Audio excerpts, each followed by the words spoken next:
Hello बच्चों, let's see this question and the question says what volume of 0.8 molar solution contains 100 millimoles of the solute। तो यहाँ पर हमें चार options दे रखे हैं। So let's see the solution।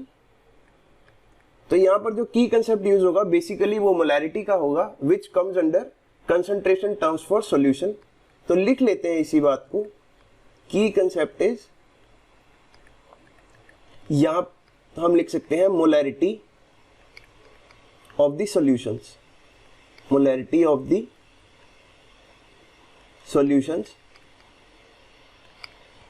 अब मोलैरिटी का फॉर्मूला देख लेते हैं। तो molarity will be equal to molarity, अच्छा इसको डिनोट करते हैं कैपिटल एम से। इसका फॉर्मूला होता है number of moles of solute, number of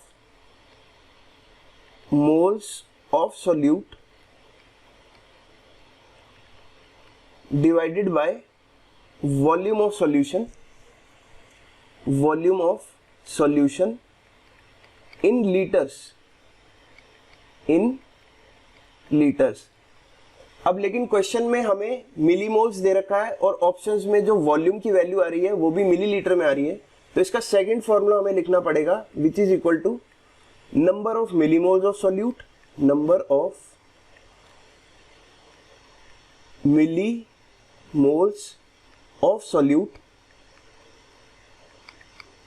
millimoles को हम एम मोल से भी लिखते हैं, तो इसीलिए number of millimoles of solute divided by volume of solution.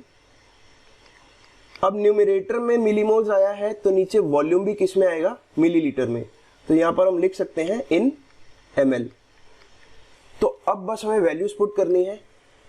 हमें गिवन मोलैरिटी कितनी है, 0.8 मोलर। तो 0.8 is equal to number of millimoles of solute कितने दे रखे हैं, 100 मिलीमोल्स।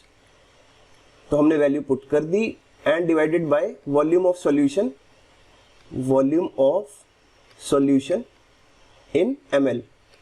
तो यहां पर लिख लेते हैं चलो ml में। सो क्रॉस मल्टीप्लाई करेंगे तो हमारे पास आएगा volume of solution will be equal to, volume of solution will be equal to 100 divided by 0.8।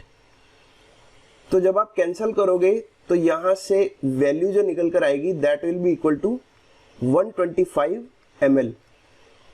तो वॉल्यूम ऑफ सॉल्यूशन की वैल्यू आ गई 125 ml, यही हमसे पूछा गया था।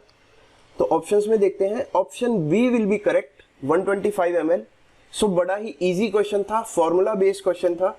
So I hope you understood it. Best of luck.